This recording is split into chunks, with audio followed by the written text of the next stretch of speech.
Good evening, and welcome to this evening's conversation of the Hearts of Men podcast, hosted by the community. We're your host of this evening's conversation. My name is Dwayne Dwyer. I go by the Mindset Coach, and I'm affectionately joined by my brothers, Mr. Roland Walker, Mr. Poor Man's Dr. Phil. Shift happens. And my other brother, Mr. Christopher McClellan, from across the table with Christopher McClellan, also known as the angry guy that is still listening. Gentlemen, how are you doing on this fine Friday evening? I'm good. I'm good. I'm chilling. I'm trying to get my voice right. I gotta drink this tea, but I'm doing well. That's what I'm talking about. And it's always good to see you guys, as always, just as though it is always good to see our followers, those who are actually in the chats. So, as always, we like to greet you guys by name. So, good evening, Miss Michelle Ray, Miss Cassandra McKenzie, Miss Lisa Keeves, Miss Bernadette Simmons, Miss Crystal Everett, Miss Verlene McCoy, and also Miss AES. Miss AES Productions. Good to see you guys and welcome to the show. Good to see you also, May Bird. And listen, if you are with us on this evening, again, get in the chats and say hello because on this channel, we like to call you by name. We like to give you your flowers while you can appreciate them because that's just what we do. I don't think we did it enough in our community. Also, if this is your first time joining us, look in the bottom right hand corner of your screen. You'll see the Facebook. I'm not the Facebook. You'll see the YouTube icon. Go ahead and put your cursor on top of that and click subscribe, join the channel. That way every time we go live, you will know, just like we will also tomorrow morning at 10:30. That said, I want to go ahead and dive into it. So I want to acknowledge the giveaway that we're giving. So again, right now we're still doing our monthly giveaway, so there's still time. So we're still giving away for the month of November. We're still giving away for the month of December. So for you to be eligible for the drawing, all you have to do is go to www.totalmindsetshift.com, www.totalmindsetshift.com, and just become a member of the website. Once you become a member of the website, just go to the community, look in the general chat, and the message that's pinned to the top of the board. Go ahead and open that message up, click on the month, and then you will actually find the show that you want to submit your question in. Just submit a question that you want us to ask during the show. And if you submit a question that you want us to ask during the show, we ask it during the show, then we will put you in a hat for the monthly drawing. And by the end of the month, we will actually, go ahead and draw for those who are registered. Here's the deal: the deadline for the drawing has to be the last show of the month. Can't give you credit for something that we've already done. So I want to make sure I get that out there. So before that last show airs that month, make sure that you get your question in so that we can put you in a drawing and then you will win a prize because that's what we like doing over there on Total Mindset Shift. Um, Before we get into it, I want to make sure that everybody understand. Okay, one of the reasons why I call this channel the Empowering Perspective, I call this channel Empowering Perspective because everybody has their own perspective, they have their own ways of thinking, they have their own experiences. That being said, everybody on this channel is a subject matter expert of their own point of view. That's right, they are subject matter experts of their own perspective. So if you're with us, make sure that you add yours in the chat because we want to acknowledge you. Now, are you ready to discover the perfect equilibrium between your work, your finances, and your spiritual well being? It's time to unlock the secrets to harmonious existence that resonates with your deepest desires and values. In a world that often pulls us in countless directions, leaving us feeling overwhelmed and disconnected, we invite you to join us for this conversation like no other. Balancing the scales, work life harmony, financial stewardship, and spiritual wholeness. Picture this: you're standing at the crossroads of your life, surrounded by the bustling sounds of opportunity, financial responsibility, and the longing for spiritual fulfillment. This conversation is designed to guide you through this intricate landscape with rich insights that cater to all walks of life. Whether you're a visionary entrepreneur, a devoted parent, or a spiritual seeker, there's something here for you. But we don't stop at conversation. We invite you to join the community, a vibrant network of like minded individuals dedicated to living these principles daily. Here, the conversations never end, and support is always at your fingertips. And for those looking to elevate your mindset to new heights, we present the Diamond Club, where we sharpen our understanding, grow together, and reach for the stars. So, if you're ready to transform your life, embrace balance, steward your finances wisely, and nurture your spiritual well being, stay tuned to this experience that will leave you inspired, informed, and ready to take action. Don't miss out on this opportunity to embark on a journey towards a more fulfilling and purpose-driven life. Now, I kind of want to set the conditions here first because y'all know me. I like numbers, I like statistics, things of that nature. Did you know that studies have shown that a staggering 67% of employees report experiencing burnout due to an imbalanced work life dynamic? Now, that said, gentlemen, I kind of want to present that thought to you and just kind of get your feedback on that. What are your thoughts when you start looking at an alarming number such as that 67% of the people experience burnout for a lack of work life balance? I think one is 67% that report it. So I would say it's higher. And I would say in certain jobs, like the job that we held, you couldn't report burnout. Didn't matter. You got up, you went to work the next day because it was always instilled in us mission first. So that is alarming, and it it kind of sets the tone to why people stress, why people have anxieties and such. Doesn't shock me at all. It truthfully doesn't. It doesn't shock me at all. One, everybody is afraid. So they feel like they have to work because if they don't work, some bill isn't going to get paid or that some, what I'm saying, or food isn't going to be in their refrigerator and things like that. A lot of people are working so much because they fear that lack. You understand what I'm saying? It's a weird thing. And on the other side of it, everywhere I look in my city and everywhere I turn, there's a now hiring sign, which lets me know that a lot of places are staffed, which means that the staff is going to have to work more to compensate for what the company is missing, which is going to equal burnout. Man, this doesn't shock me, man. This doesn't shock me at all. But that's kind of like the point, though, right? I mean, it should be shocking. And I'm curious of what you guys think also in the chats. Let me know like what are your thoughts when it comes down to alarming numbers such as the 67% of people they struggle. They feel that they're being burnt out because a lack of work life harmony. Like that shouldn't be the case. Like you shouldn't and I'll go back. I'll turn back the hands of time back when I was married, right? Because my ex-wife was a teacher. And one of the things I know that she did on a regular basis is that she would get off work, come home and do whatever, like, cook, whatever the case may be. And then afterwards, she's working again. And I would ask her, like, why are you still working? She's like, well, I don't have time at work to prepare for the next day. So I'm like, "Man, there's something wrong with that. You see what I'm saying? So I'm trying to understand, and for the sake, if you guys will humor me, especially everybody in the chat, right? If you guys will humor me, like, what do you think the source of this burnout come from? Like, why does it exist? How is it that people feel? And Chris, I like your point to where everybody got bills, but why do you feel like this huge, overwhelming urge to continue working even after I clocked out, knowing good and well I'm not getting paid overtime? Where does this overwhelming urge to work stem from? Fear.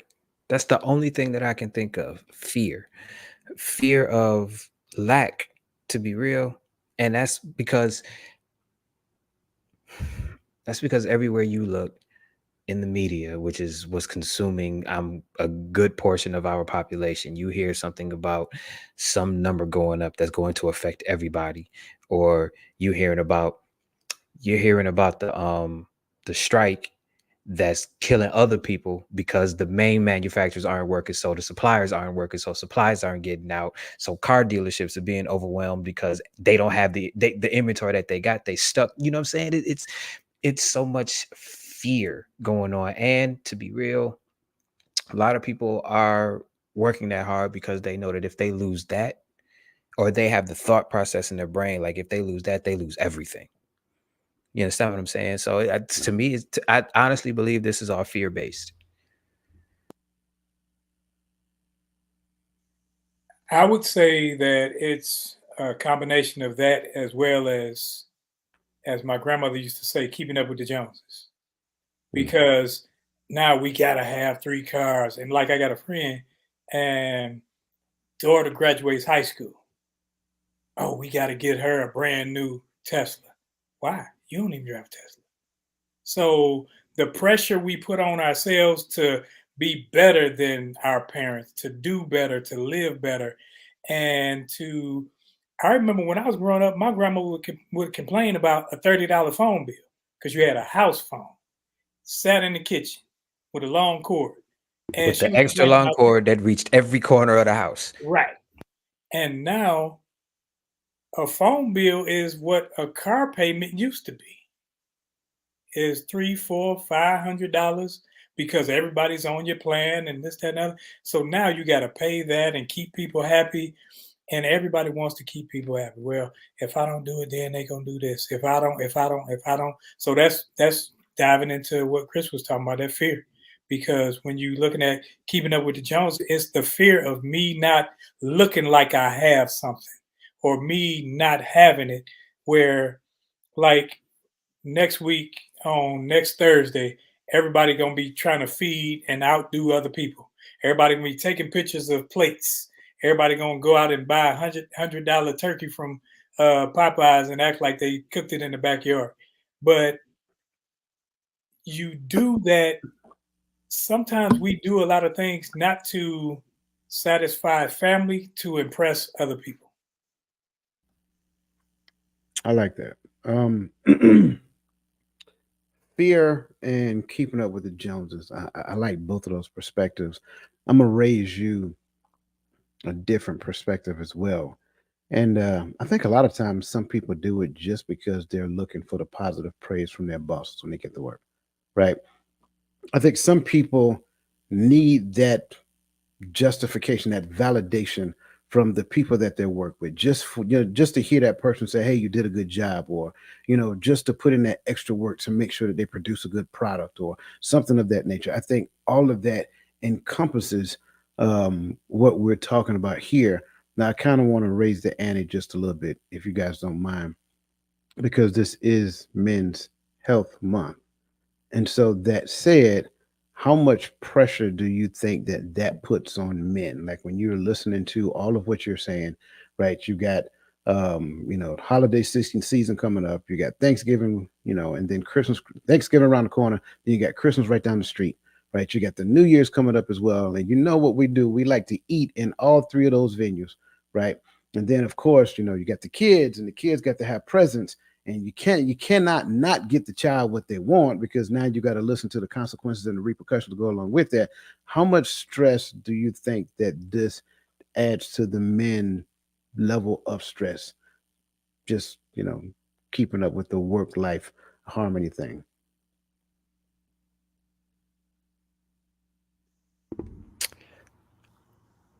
I would say that it will put more stress on the men, only because there's this overwhelming, overreaching responsibility, for lack of a better term, that has been thrown at us to be productive and to do something.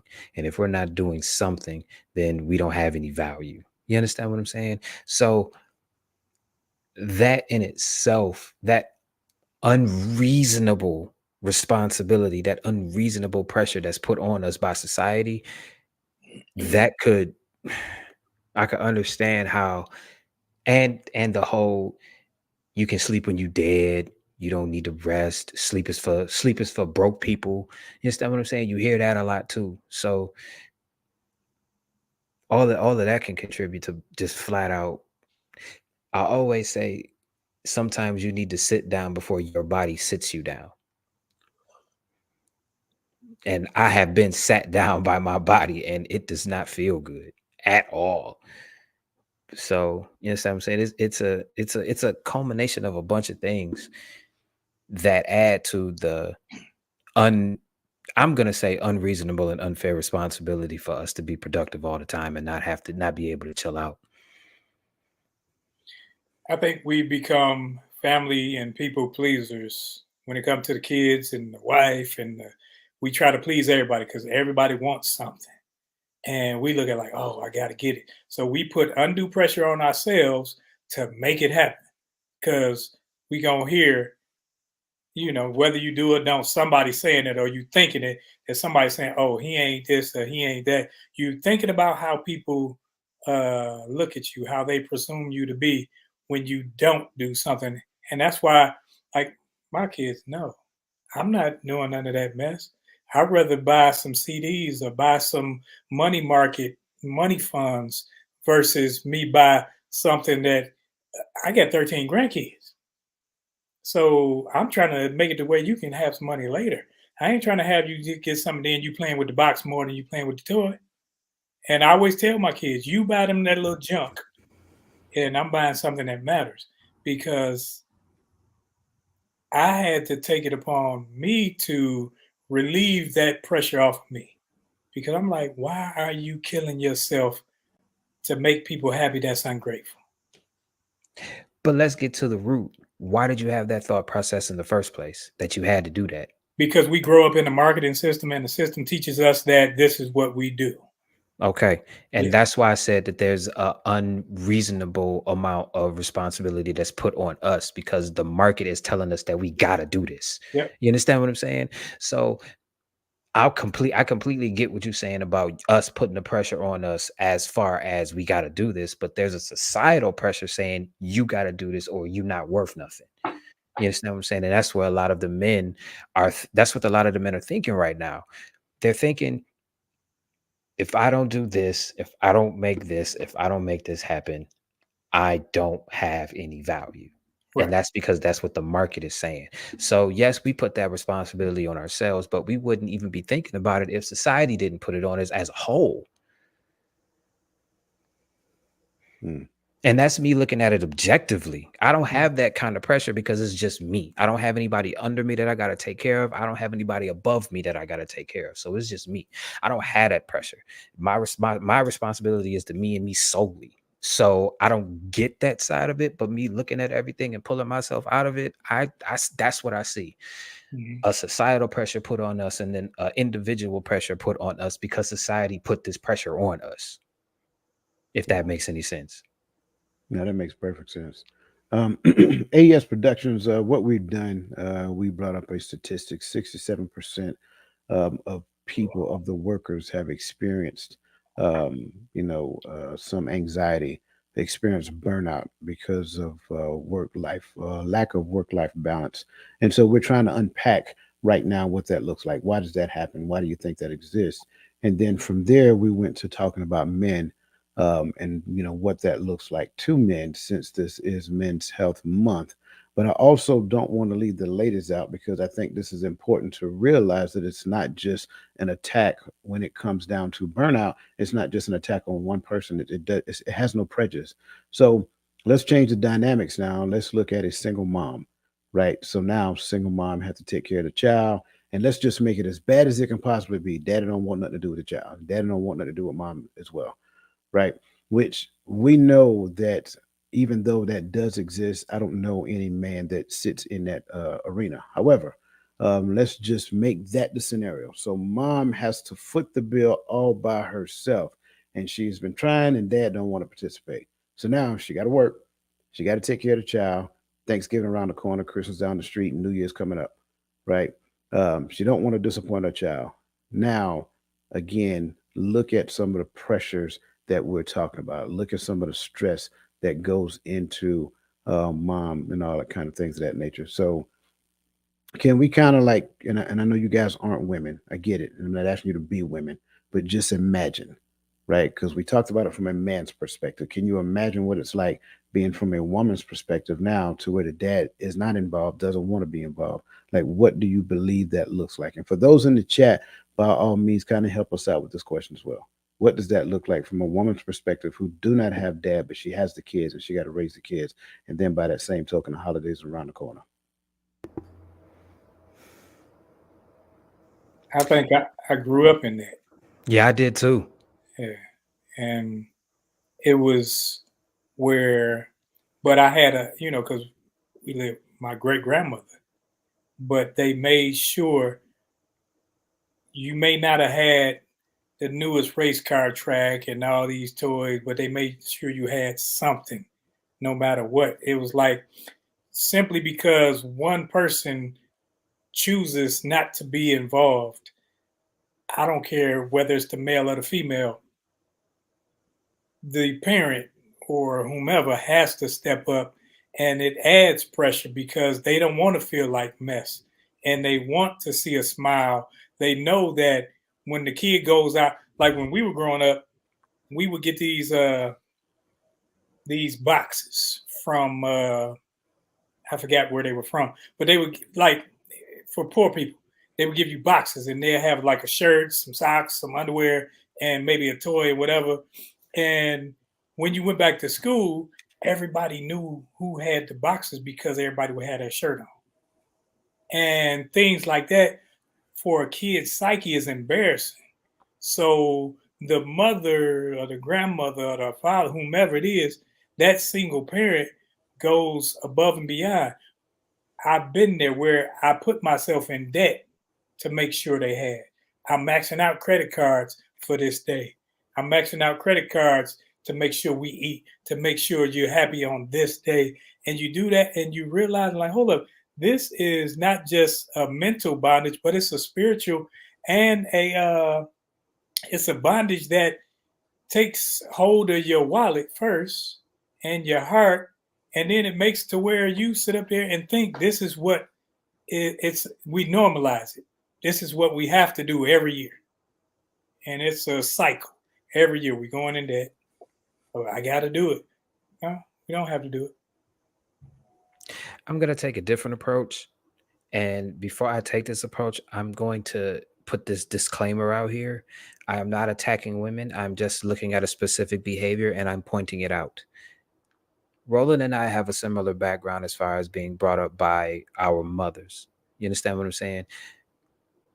Roland might have seen something different. I might have seen something different. So I'm going to speak anecdotally from what I saw. My mom lived across the street from my grandmother. So I always, it's like, I think it's different for men and women because with women, automatically, they have a safety net, meaning no matter what, at least the women in the family are going to make sure that the kids are straight, even if there are no men around. You understand what I'm saying? So it's difficult for me to view it like that because I didn't I was in it, but I wasn't in it. Like I don't know the little intricacies and the behind the scenes of what happened. But all I know is when push came to shove, when my grandmother was still alive, my grandmother, both my aunts and my mom made it happen for everybody. You don't really see that with fathers. You understand what I'm saying? You don't really see fathers having that net group. They may have crew, but they crew got stuff that they dealing with too. You understand what I'm saying? So it's difficult. It's not the same as having, it's not the same as saying all of your brothers are around and your brothers are gonna make sure that the kids are straight no matter what the women do. Because there were no men around like that.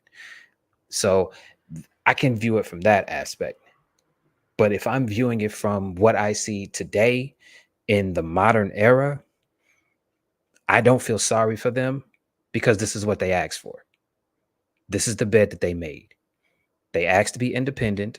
They asked to not need, they set it up so that way they couldn't have a man in the house if they wanted benefits. That's just law. But now they're saying that they don't need us.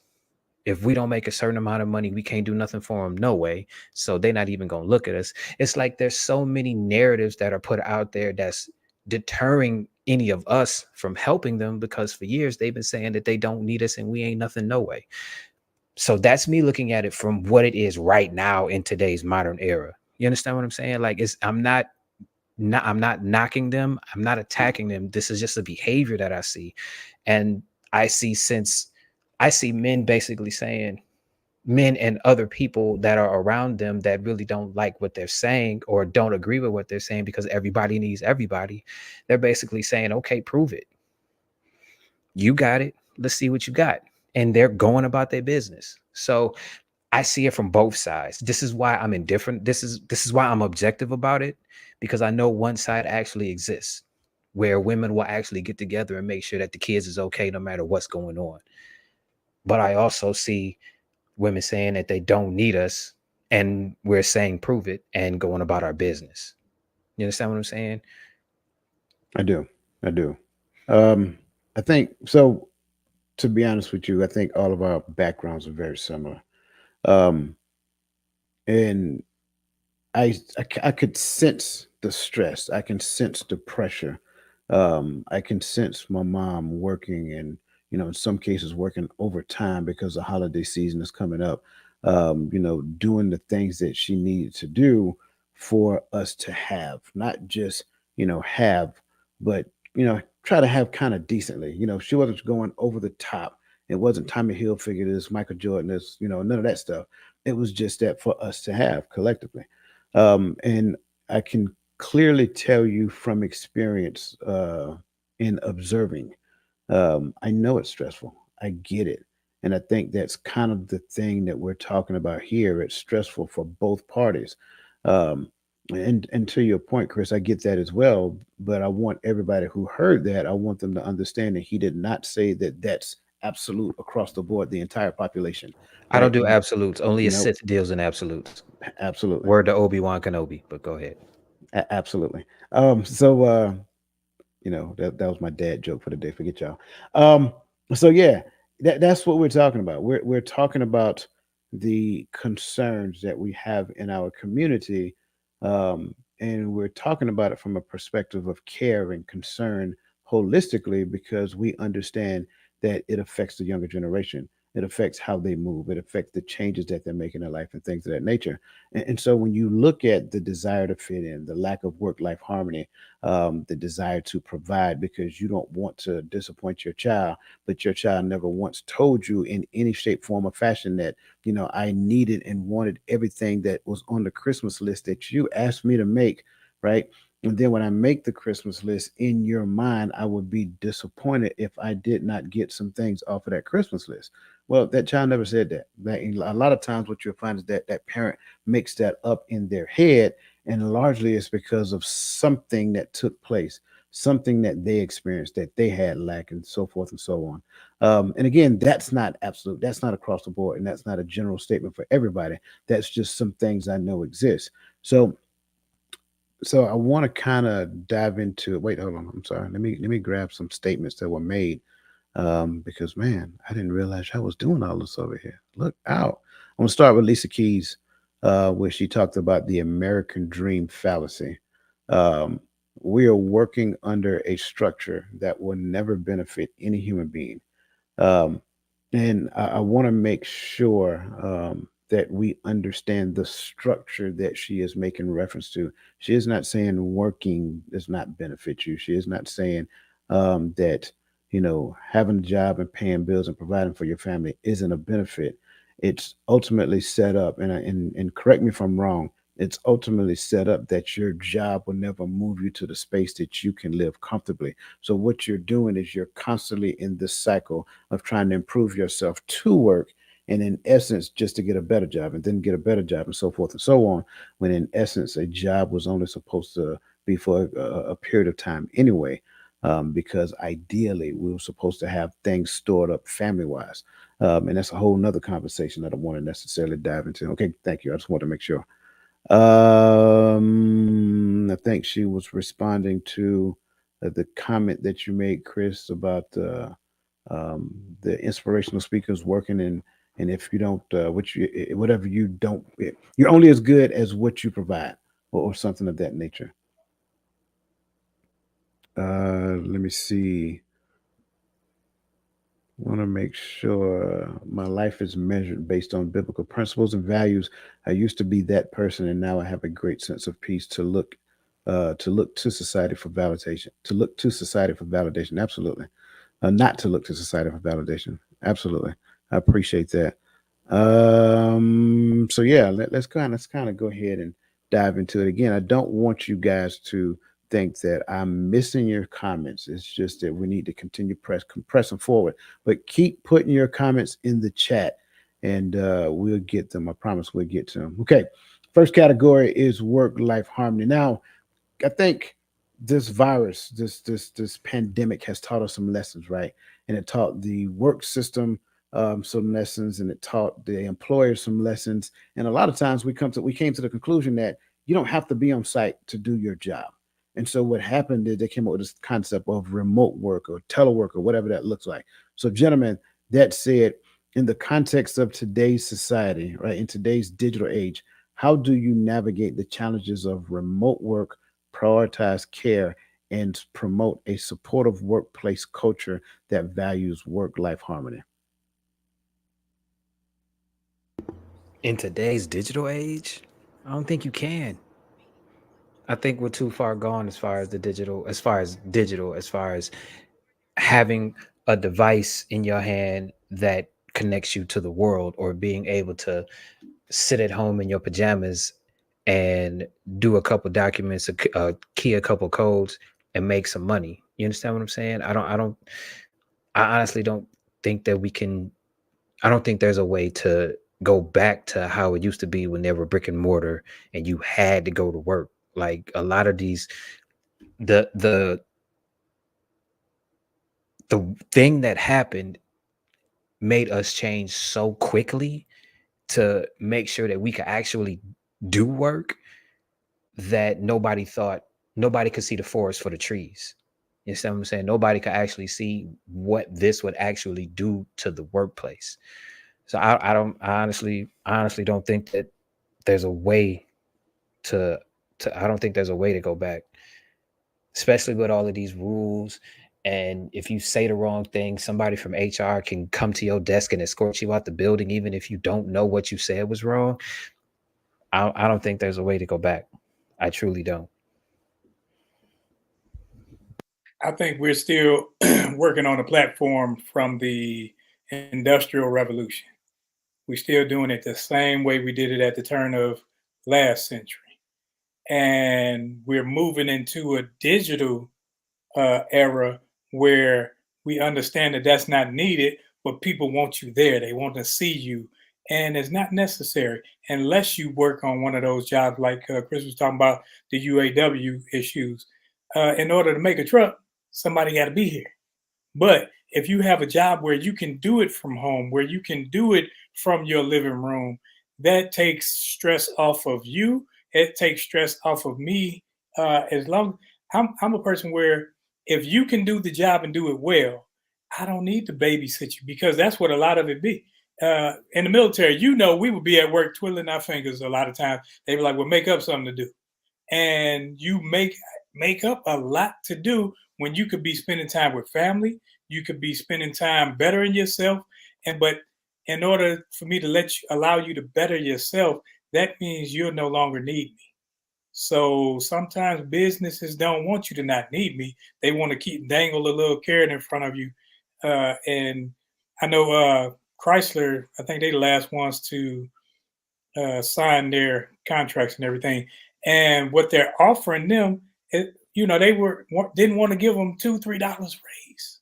It's like, hold up, you're telling me every year you're bragging about being this much of a billionaire, but then the people that work for you can't even afford the products that they make, and it's an issue.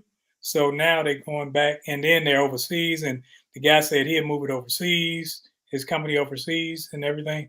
So it's one of those things where we look at how do we balance this thing.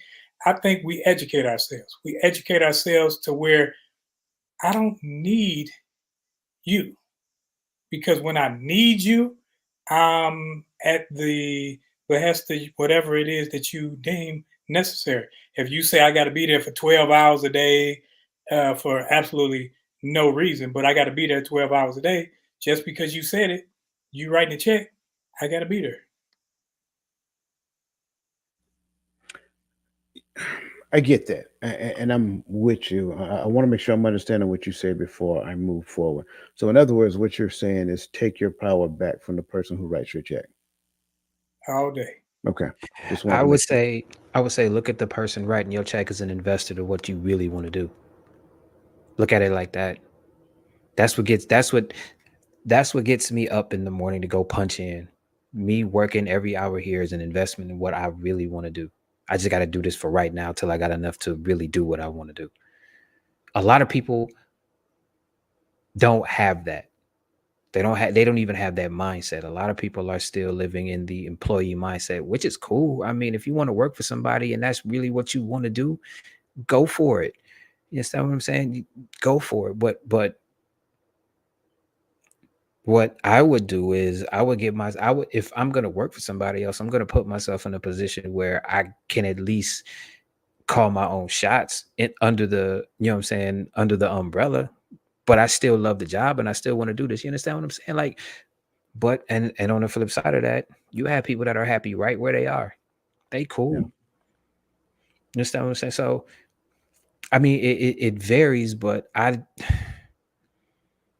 just don't understand. I get it, but like I said the other day, man, I think everybody has a gift. I really do. I think everybody has a gift. And if everybody found what their gift was and they dove into their gift, they'd be okay. Even if your gift is working for somebody else. yeah, yeah. I agree. I think I'm gonna go to the other side of the fence. I think culture is always a leadership concern. And so I think when leaders get to the point of valuing their people, because I don't think culture changes just because it's on site or off site. I think culture again goes as the leadership goes. So when it comes down to it, if leaders focus on their people and make their people feel valued, then I believe what you'll find is that not only will you get a more quality return on your investment as a leader. But what you'll find is that those employees will get to the point to where they realize that as leaders, you want them to have that balance. You want them to have that harmony.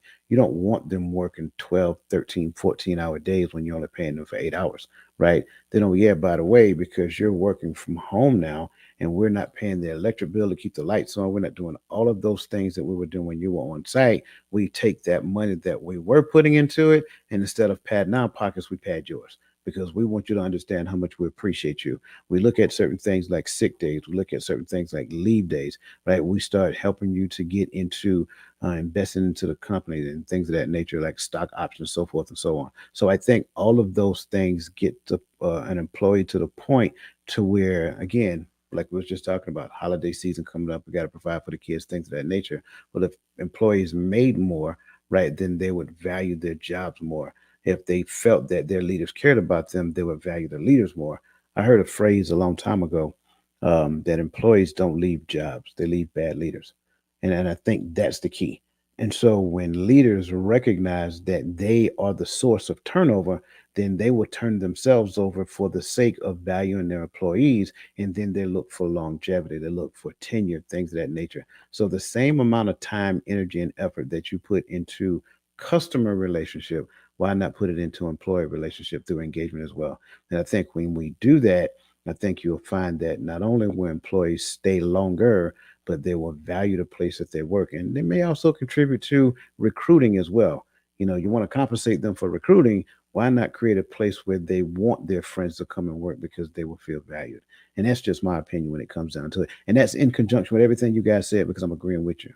And Dwayne, speaking on that, I was watching maybe 2 days ago, watching TV where this company, the CEO said no one at his company would make less than $70,000 from the mail room on up. Nobody's gonna make less than $70,000 a year. And the people said, "Oh, you're gonna fail. You're gonna go out of business." But because he poured into the people stayed, and they had positive work ethic and everything.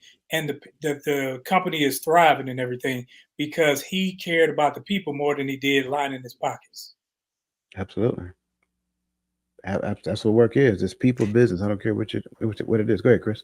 And you can see the converse of it too. Because I just saw on I was watching somebody's live stream in WeWork who primarily does remote work just filed bankruptcy Mm, because they're not taking care of the people that they hired to do the remote work. You understand what I'm saying? So yeah. one company is thriving because they did what they were supposed to do for the people, because I'm guessing he was smart enough to understand that without the people, he wouldn't have what he have in the first place. And then you have another company who was just using the people to do remote work because he knew that they didn't want to go to an office, and now he's bankrupt. Mm, my. Got to take care of the people. Got to take care of the people. Okay, let's grab a couple of comments before we move on to the next. And again, greatly appreciate you guys and the comments that you're putting in here. Let's Now we have a CEO saying shut down the economy until the workers come back to it. I did see that. I Um, heard about that too. yeah, yeah, it's almost like punishing them and making them want to, lean on and depend on working for somebody else. Um, and, and you guys know how I am. Like, I don't care who you talk to, man. There's always something that somebody is saying. I don't care how ridiculous it sounds. It has to be some layer of truth to what they're saying, but not the entirety of it. I get his point, but the way he's going about doing it, man, you might as well go back to modern day slavery. That's crazy. Yep. Culturally, if people just look at the facts, that all of this is material. Absolutely. Chasing material gain will make you submit yourself and subject yourself to somebody else's pen. That's just really what the facts are. So thank you for that. I It's work for like some. it's like people are in competition just to see who can go broke first. Mm. Is that what I'm saying? Like, is I'm sorry, I was about to go on a rant. I'm sorry. I So digress. you telling me I shouldn't have all these boxes over here that I ain't opened yet? Why do you listen, man? If you can afford it, go for it. You Don't understand judge what I'm saying? I'm Don't not judge me, judging you man. at all, man. That's Don't your judge money. me. You can spend it the way that you want to. I need It's an all intervention, good. y'all. I know you don't, because you and Oh, see, here's the difference between you doing that and somebody else doing that. You not gonna lose nothing doing that. Everything else is taken care of. There are people doing that just to front like they got all of this taken care of to look good in front of a bunch of people who don't care no way. And a good majority of them know you lying. well, then there's that. See, remember a couple months ago, I was telling you I was getting a job. Yeah, I remember that. I talked about it. I was like, because I'm bored, not because I need the money, because I'm bored at home. I'm retired. I don't need the money, but I told them I'm getting a job, and the people who were willing to pay me what I think like $33, $35 an hour to go and babysit people. I could have done that. I could have, but what it takes away from my house, what it takes away from my family structure, it yeah, I'm out of the house for however many hours. See, sometimes we got to think about what's best for the collective and stop looking at, I got to do, I got to move, I got to be, because we throw our kids out at 18, you got to get up out of here. And whereas we can continue to build as a family, we can continue to raise this family up, this structure, and help you get into yours and move that way instead of see culturally we have been taught to damage ourselves, and I say it like that. And how we damage ourselves is we have been taught to separate from the family. When you leave, hey, you got to go. When you get older, you got to go get your family, get your own. And now we have a bunch of people struggling to pay bills in separate houses, whereas we can collectively come together and pay for structures and then continue to build, buy things, and own. And without ownership, you don't have anything. Absolutely, absolutely. Let me see. Cassandra said, "I work for someone that says he doesn't believe that the employees are truly working if they're at home. If he doesn't see you physically, he thinks you are goofing off." Yeah, that is the definition of a micromanager textbook. That's all I'm saying. Don't judge me, y'all. I love everybody. All right, we got to press. Let's jump over to the money questions because I want to make sure we kind of get some of that as well. So next, we're going to jump into financial stewardship. Okay. So the first question up under that, gentleman, is how do you differentiate between financial success and financial well-being, and what principles should individuals understand to achieve both while maintaining ethical financial practices? Now, before I turn the floor over to these gentlemen, I want to first set the conditions. We are not giving you financial advice.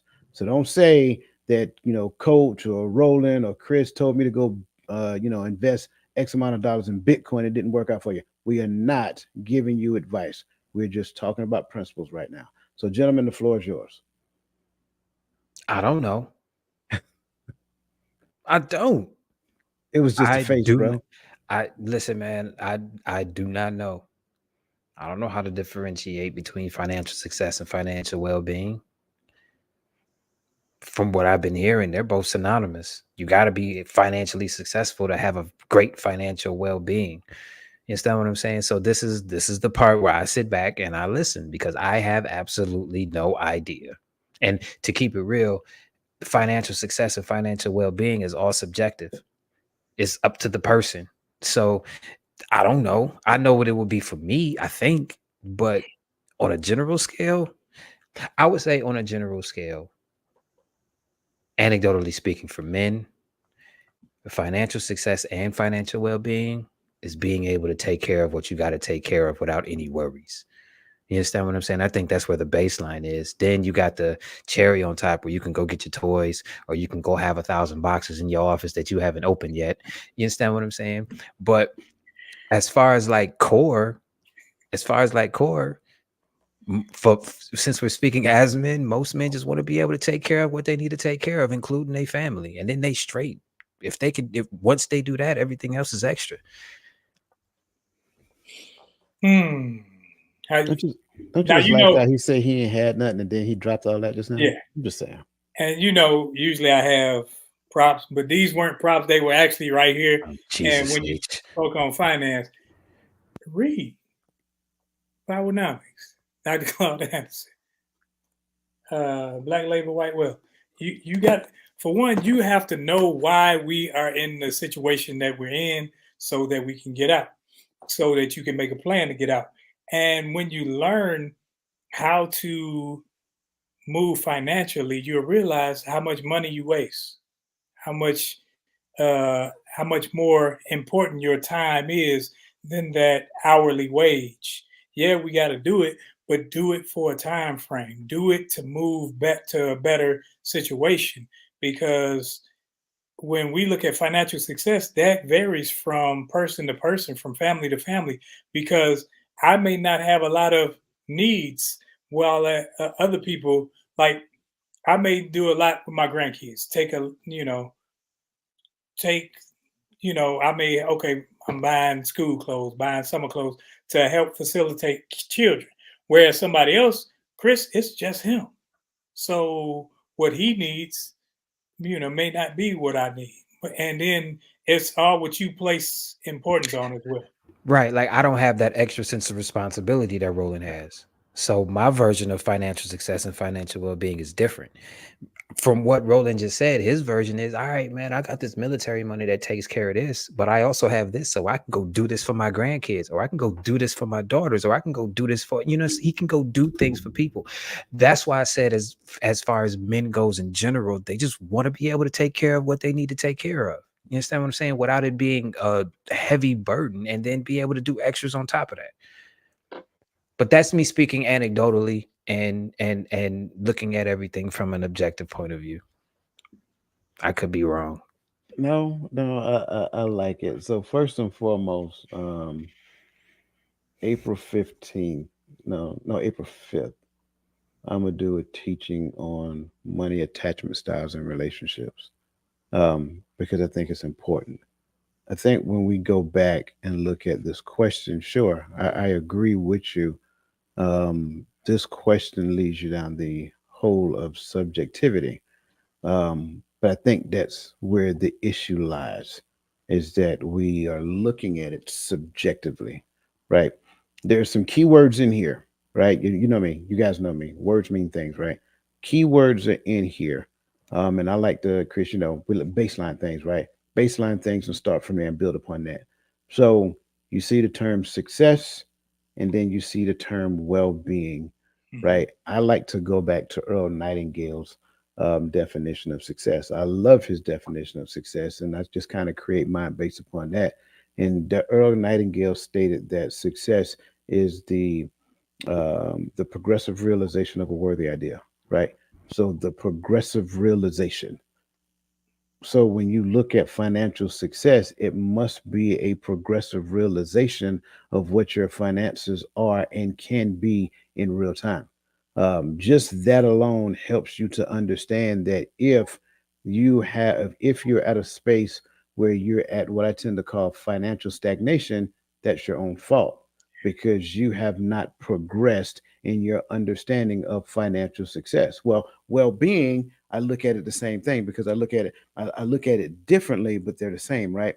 So right? So financial wellness, right? Which means that we don't have any financial difficulties, struggles, or any financial sicknesses, right? And then being, right? So what relationship do you have with finances? That's one of the first things that we need to understand. I hate to say it that way. I've been saying this for a very long time. Relationship involves everything. You have a relationship with your finances, whether you realize it or not. It realize it, you may not realize it. So you may view, going back to what we were talking about a few seconds ago, work, you may view finances as something to idolize. Pay attention to society because it's a lot of idolatry when it comes down to money that exists right now into this world in this world. We'll just sit there and make it rain, do all kind of unnecessary stuff along with it. So there's a toxic relationship with money that exists in today's society, right? We go out there and buy yes, I do have my boxes over here again. We got them buy frivolous things that we don't necessarily need. I own that. I got that part. Listen. I am a true retiree, right? What is that? Home shopping network. If I wake up at 2 o'clock in the morning, my wallet needs to be on the other side of the room. I promise you, because if there's an infomercial on TV, you know, chances are, if it's something I like, I'm going to buy it. But that is not a good thing, especially if you're in the space where you're living check to check. And I'm just being transparent here, right? So we need to understand the relationship that we have with finances, and we need to understand what our definition of success look like when it comes to finances. So in essence, it all starts here. It has to start here because that's where it's going to end. And when we look at it from that perspective, it doesn't matter what it looks like today. It can change next year. It can change in 2 years, but you have to draw a line in the sand and say, you know what? It's no longer going to control me because it is a resource for me. That's it. That's all it is. It is a resource. And when you understand that it's a resource, it was never intended to provide your needs. It was only intended for it to go out and gather some friends and then come back. It's supposed to work for me. And if I do it from that perspective, Chris, I'm going to challenge your thoughts real quick because now it's not that you don't have the same responsibilities that Roland have. You actually have more responsibilities that Roland have. Roland is only responsible initially for what's in his household because you don't have them in your household. You're responsible for those outside of your household. You see what I'm saying? Roland is charged to raise those up in his house. So when they go out together. You see what I'm saying? That's the thing. That's that corporate social responsibility that we each person need to embody, need to embrace, and need to understand. We need to get out of the habit of walking down the street because cell phones are this big these days. Walking down the street like this right here, pretending like we don't see people anymore. We got to stop doing that, right? We got to be able to look at people and identify those people who are in need. And those people who are in need, I'm supposed to have more than enough so that I can help those people. That's just my take. And again, I'm not forcing that belief system on anyone else. That's just how I see it.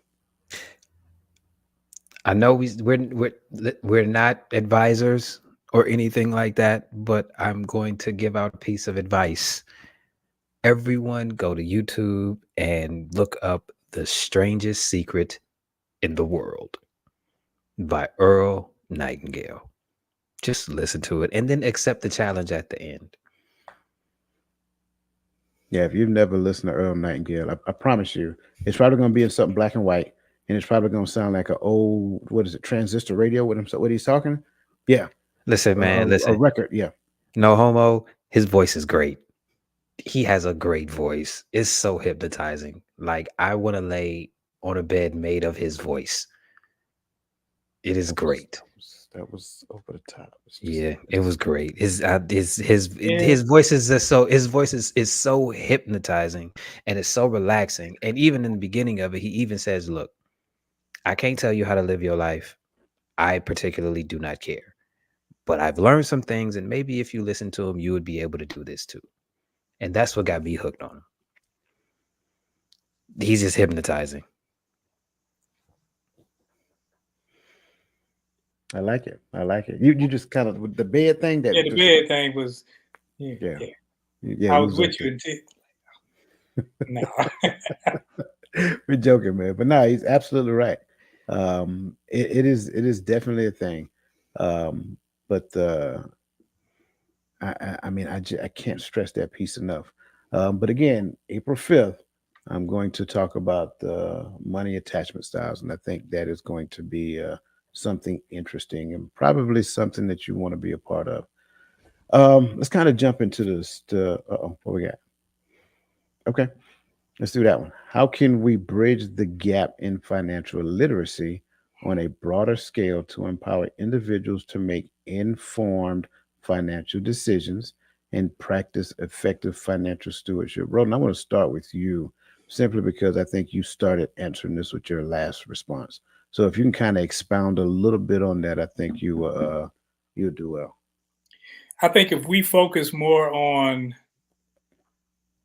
cultural building and finances and classes of that sort, we will establish a child that grows into an adult without these bad habits that the parents have.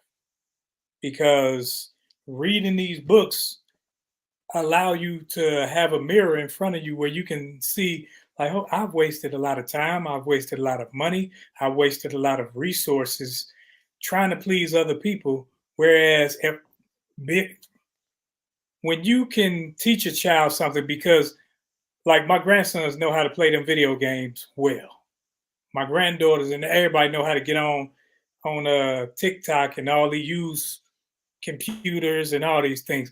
But if you can use them to learn coding, if you can use them to learn things to where at the end of the day you will make some money from this thing, or it will help you build something of your own, then I think when you realize that if instead of me spending $300 on some Jordans, I can take that money and put it in the stocks. When you teach in stocks, when you teach in money market funds and things like that, and you show them, hey, if you do this, you can actually build something. You can make some money. You can have more than if you just going to school next week in a new pair of Jordans and you're looking good. See, I think you have to break it down to a child's level, teach them on the child's level, even adults, and walk them through it and make it not a quarterly thing or monthly thing, but an everyday lifestyle thing where this is we're gonna talk about something that's building our family, building our community. And when we do that, we'll realize when we lay those bricks, so perfectly lay those bricks, after a while, you got a wall, and then you have a structure, and then you have a house. And when you do that, you'll have a community.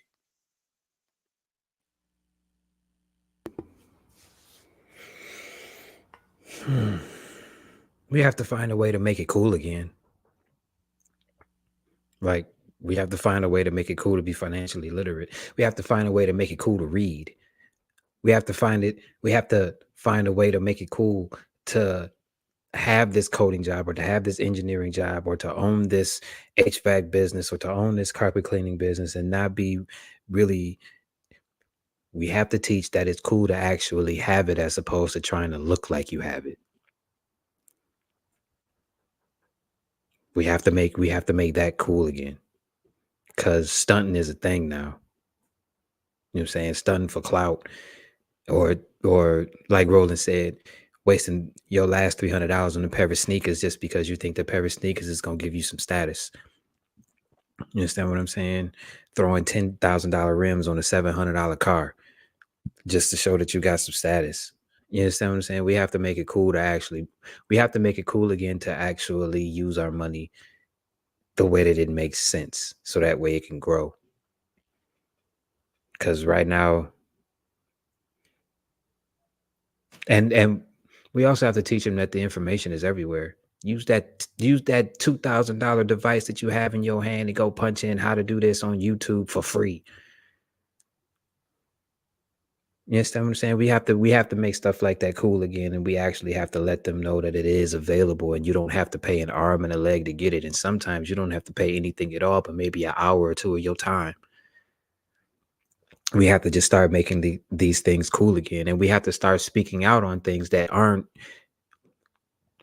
We have to start speaking out on things that are deemed as cool but are really detrimental, like the whole stunting thing, like the whole I gotta, like the whole false sense of this responsibility that we have. You understand what I'm saying? We have to speak out speak out against, for lack of a better term, because none of that is really helping. And all of that is really just digging us deeper in the hole that we are waiting on somebody else to dig us out of. When if we just sat down, reset, and said, all right, I'm doing this. Okay, I need to fix this, but I also need this. So let me do this first. And then when I do this, this might open up. We just have to start making things like that cool again. And I have a friend who lives in Detroit, and he came down because he has government contracts. Never been in the military, never worked for the government, but he has government contracts. And I just had to sit and listen to how he does it because I want him to show me. Like the boy got money, long money. If you seen him walking around, look like just a regular dude. And he was telling me, what he does is he goes and bids for these contracts. And say he has, I think, 5 prisons in Texas, to where he said one of them, all I provide is the bread. That's it. He say, I don't touch bread. I don't see bread. I talk to a company who makes bread, who sells He's a bread, middleman, and I get them to send the bread to them, and they send me a and he check, and I paid pay for it. them. Yeah. He said, I have toilet paper at another one. He says, I go around and I bid for these government contracts because they have money to give away. And if you look at him, you're like, okay, he ain't got no money like that. But yeah, he has moving trucks. He have box trucks. His. And see, to me, that's a cool dude. But to the kids, they want to see the dude riding around with the big rims and the, flashy car. And my father taught me a few things. He said you can make a ninja buy anything. All you got to do is make it shiny or put some lights on it. And I always had in my head, I don't want to be that person. I don't want to have all the shiny stuff, and look this part. And it stuck with me. And when I see people out here, I say, man, people think that's cool when this brother, he got long paper, legal paper. He ain't got to worry about nothing. His kids ain't got to worry about it. And we gotta make sure our children and our youngest see them as cool. Like this dude can buy the block if he wanted to, because they looking at that quick money. That quick money goes quick. I'm so first of all, I feel attacked because I buy stuff for lights.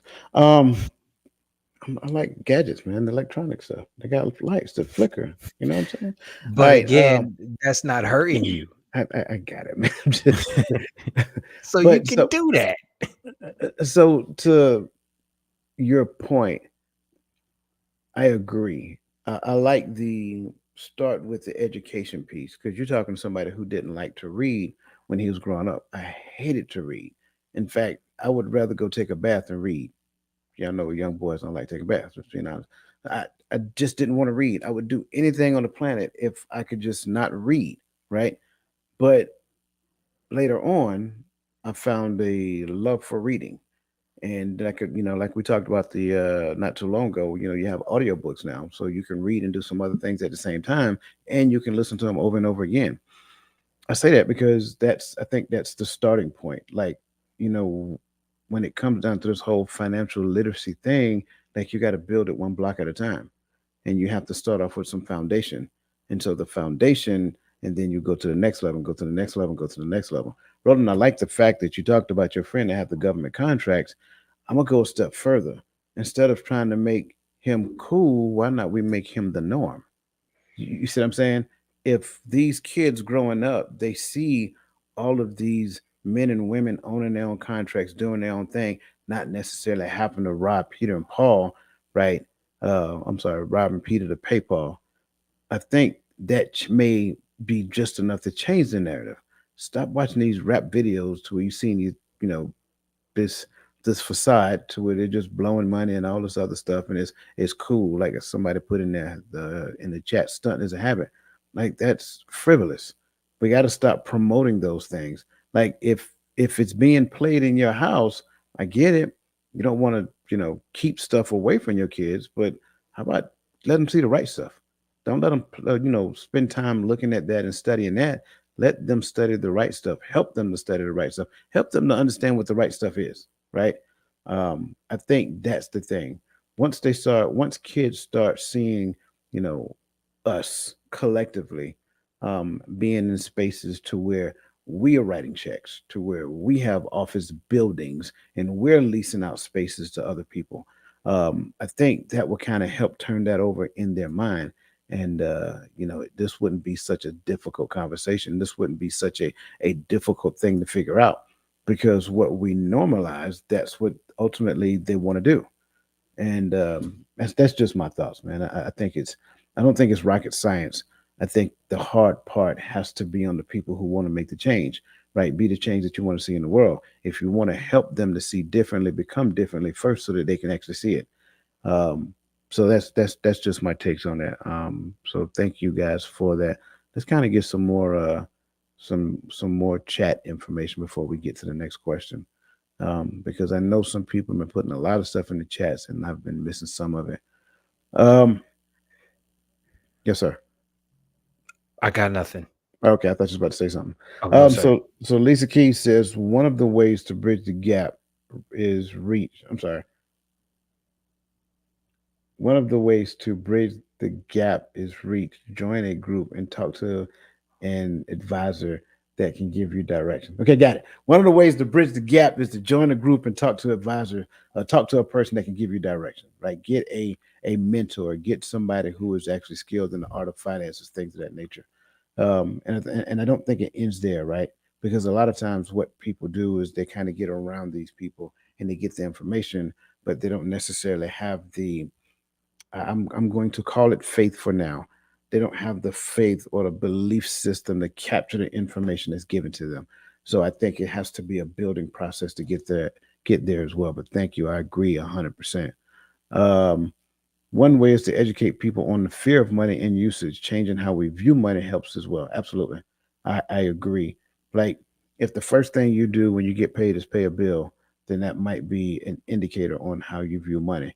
If that's the only thing you can do, that is definitely an indicator of how you view money. So I want to make sure I'm saying that it's not a bad thing if that's the case. It's an awareness thing. That's the key. So you have to become aware of that first. Once you become aware, now we're accountable and now we can look at making some changes. So thank you, Michelle. And I agree 100%. Um, what's next? Writing the vision and make it plain. Absolutely.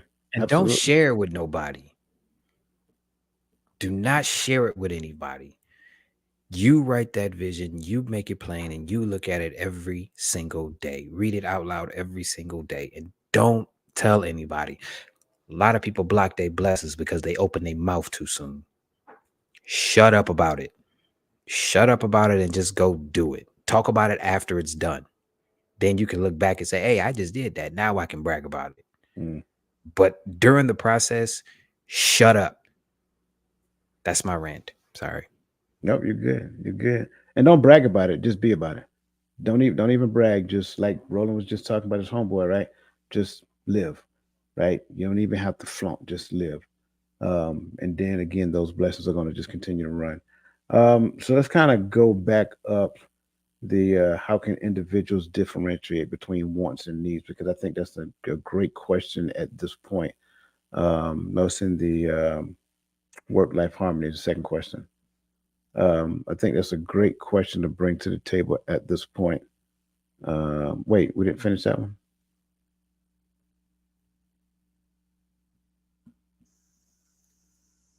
I Yeah, think no, you gotta go back. I think you know.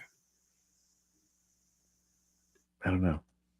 So the second question on the work life harmony. Can you see it? There we go. All right.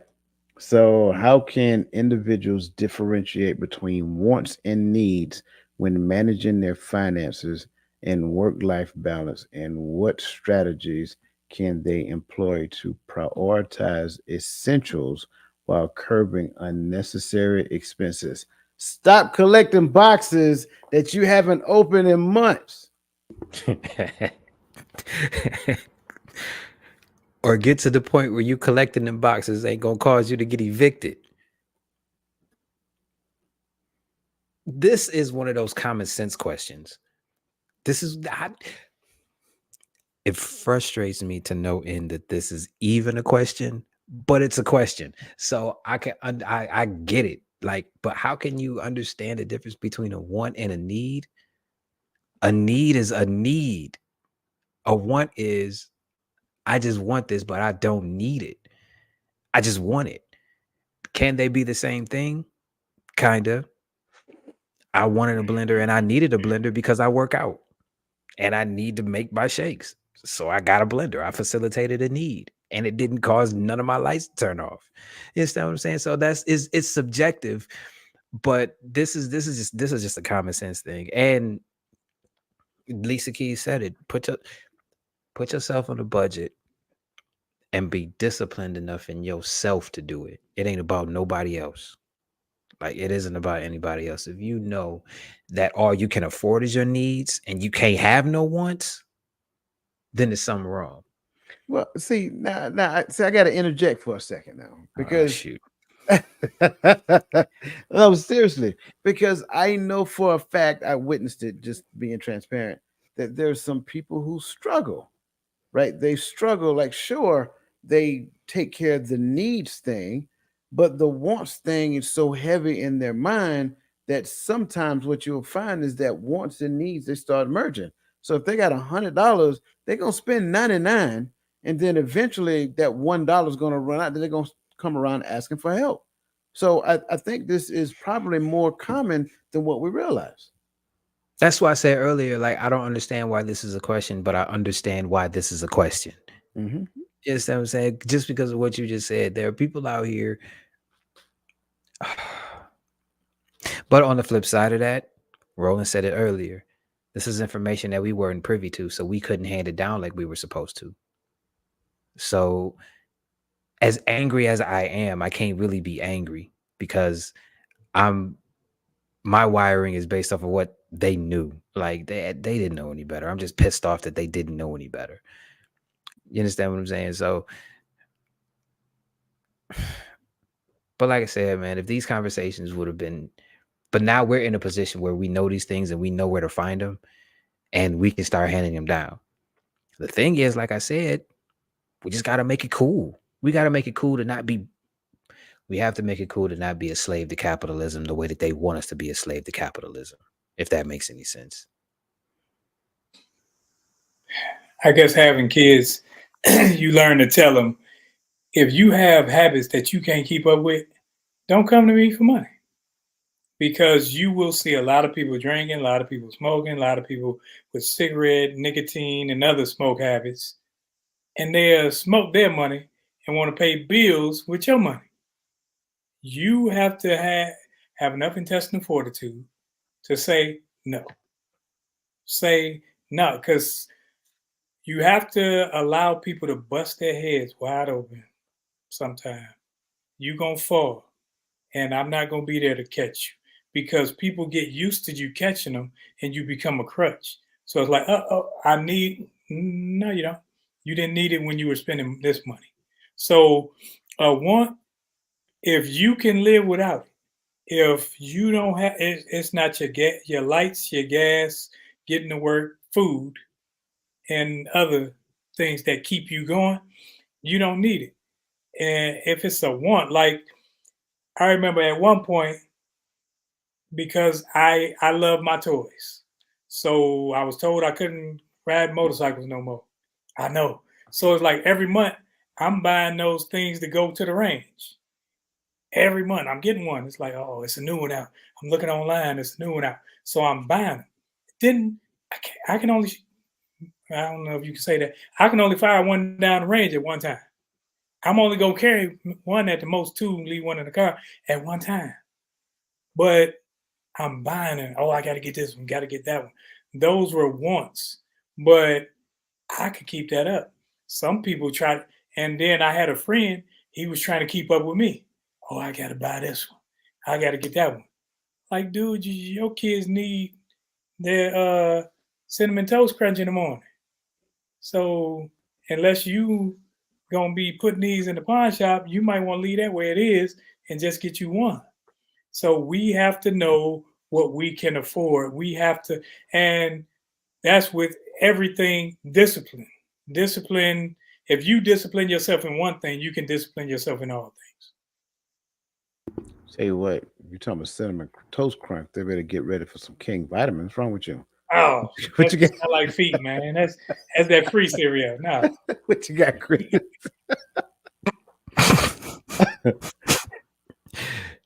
Nah, but see, like I said, man, you and Roland both make great points. Y'all have vices, but you don't have to choose between your vice and whether or not you're going to eat. You don't have to choose between your vice and whether or not the lights is going to stay on. You don't have to choose between your vice and whether or not you can only talk on your phone on Wi-Fi. You understand what I'm saying? So, and another thing, we have to stop pocket watching. Quit pocket watching. Quit competing with each other. Stay in your financial lane until you can get better. And we have to make that cool. It's not cool to do that. It's cool to blow all of your money on these expensive pair of sneakers just to stunt like you got it, or this chain just to stunt like you got it, or go rent this car that you know you got to return to Enterprise, but you stunting for the weekend in this exotic car. I was watching a live stream of an up and coming rap star, and he was talking about all of the stuff that they gave him. They gave him the $10,000 grill that he put in his mouth. They gave him the $100,000 chain he was wearing around his neck. They gave him a Renault Dodge Charger SRT Hellcat. They gave him all of these things, and he was saying, "Man, these people gave me this stuff so that way I could put it in my video and make them more money. But you wasted your 9 to 5 money to look like me. Why would you do that?" And this is when it and Vince Staples said something like that too. He said that the whole flashy lifestyle is just to keep people buying stuff and keep people broke and keep people competing. That's really it. And I have I can't say name, but close family relative where they had two songs on the radio, and then they got a $1 million contract from the record company. Went out and bought a Rolls Royce. I'm like, dude, you living in an apartment, He got that rose though. and had to take it back. Had to take it back. And See, then when they don't know, when they give you chains, when they give you these things, they ain't give you nothing for free because they gonna recoup their money off of what. So now you paying them to rap, you paying them to make music. This sounds familiar. I said this, I think it was last week, week before last. If you control, if you can control a man's thinking, you do not have to worry about his actions. When you determine what a man should think, you do not have to concern yourself about what he would do. If you make a man feel like he is inferior, you do not have to compel him to accept an inferior status, for he will seek it himself. If you make a man think that he is justly an outcast, you do not have to order him to the back door. He will go without being told, and if there is no back door, his very nature will demand one. That's really what it is. We have to get to the point to where we recognize that we were created to be higher, than what our behavior is displaying right now collectively. I'm not it's not about those of us who are understanding, growing, and developing, right? Because there's still more to do. There's still more to grow, right? We haven't reached the pinnacle, but we also have to realize there's a lot of people right now that are hurting themselves and don't even realize that they're doing it, and they really believe that they are quote unquote living their best life. So that's just kind of like how I look at it. And uh, you say give this $10,000 mouthpiece and $100,000 chain. I bet some way you'll find that written in a contract someplace. Guaranteed. Guaranteed. Yeah, like he was saying, like he has to wear these things because they gave them to him so that way he could promote their stuff, and it's all contractual. But he flipped it like they gave me all of this stuff, but why are you wasting your money on things that they gave me just to look like me? Why not do what I'm doing so that way people can start giving you the same thing? He flipped it like that instead of stunting just to like blowing working for this big thing and then the next 2 weeks you broke. You Yeah, understand what I'm saying? So yeah, there's that. absolutely. Listen, I want to thank each and every one of you who have been with us tonight. We greatly appreciate you. We appreciate the value that you're adding over there in the chat. As always, you guys are awesome. And again, just want to address that before we get into the bittersweet moment that we tend to call our final thoughts. So, that being said, we're going to turn it over to the youngest member on the panel tonight, Brother Chris. Chris is going to give his thoughts. And then, of course, the Mr. Poor Man's Dr. Phil up there, and then I'll go last. So that being said, Chris, brother, you have the floor. My final thought is just going to be simple. Work life balance, financial stewardship, and spiritual health looks different for everybody. So find out what that means for you and go pursue it. It doesn't look like how another person looks, especially if that's not fit for you. Find out what you need, find out what you want, and go get it. There's nothing stopping you. Just go get it. Um, but I'm not going to not say that there is a definite need of a balance because, like I said, man, sometimes if you don't sit down, your body will sit you down when you're trying to complete this thing and you're not really balancing out the life side of it and you focus too much on the work side of it. So that's my final thought. Find yourself some materials to read, some people to follow, some people to educate yourself where you can know what's out there for you to do and discipline yourself. You have to discipline yourself financially because if you don't do that, nothing else in your life is going to be disciplined. Uh, you can buy free books. You can look online at webinars or whatever it is, but you have to educate yourself so that you can educate somebody else because we have to stop the cycles that perpetuate our community so that we can be better off, so that we can start to build, so that we can trust one another because we don't trust one another with our money. We rather see the other person handle our finances, handle our affairs. But when we have that community that works together, that is jointly fitted together, where we can know that we can trust one another, then we'll start to build, we'll start to work together, and we'll just look different, not only to other people, but to ourselves, because it's not about proving yourself to somebody else. It's about proving yourself to you that you can do it. And then when you do that, then you'll teach others that are in your circle that they can do it as well. I think when it comes down to work life balance, I think it's more so of a harmonious thing that we're looking for. I think it looks different from person to person, therefore, it's harmony, not so much as balance. It may look one way at an early stage in your life, and it may look totally different later on when you mature and you're not necessarily working on survival. When it comes down to the financial literacy piece, I think that's the other side of the harmony as well. If you become more literate and then finances no longer are a problem, then you're not necessarily handicapped to that job. You're not necessarily working the long hours day and night. You're taking more vacation time and doing more for your family, like we heard tonight. Doing more for yourself as well. You're working on something that will help liberate you, which is ultimately what we all should be working on, right? Everybody should be working on something that liberates them. I can't stress that enough. Everybody should be working on something that liberates you from your job. I think that's important to understand. Um, but when it comes down to lastly, spiritual health, we got to make sure we put these things in order.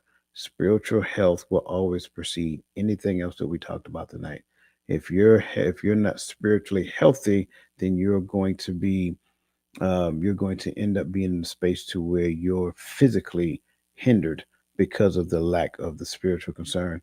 Um, and last but not least, I want to stress it again: join the community to where we continue these conversations. You need to be around people who talk like this on a regular basis, that ask you questions, that sharpen your mind, that make you think on a higher plane, as opposed to just continuing along the path of the other social media platforms, to where all they talk about is what's on the news and what's on this, and all types of stuff of that nature. So again, go to www.totalmindsetshift and join a community where we can continue to talk about things of this magnitude. Ask questions. That's what we do. Ask questions to where we can actually exist in a space of what I tend to call collective learning. Right? One of us is I mean, one is okay, but when you got a multitude of us together, you're now benefiting from the collective intelligences of a group. So again, join the community at www.totalmindsetshift.com to continue in conversations like this. That being said, I want to thank these gentlemen on this panel today for just being completely transparent, sharing their thoughts, their knowledges when it comes down to these different conversations. And again, I want to give a shout out to everybody in the chat, old and new. You're always welcome here on this platform. We appreciate you. We value you. Don't forget, tomorrow morning at 10:30 a.m., it'll be myself and Anita and a special guest, right? And then we're going to be talking about something about relationship and love. Yeah, y'all just be there. Just be there so y'all can enjoy the conversation. Come with your pen and paper, because they're gonna set the stage on fire. I'm just gonna be there to fan the flames. Listen, you guys have a great rest of your evening. For those of you who are going to join us in the morning, we will see you in the morning. If you don't join us in the morning, have a fantastic weekend, and we'll see you next week, same time, same location, on the Hearts and Men podcast.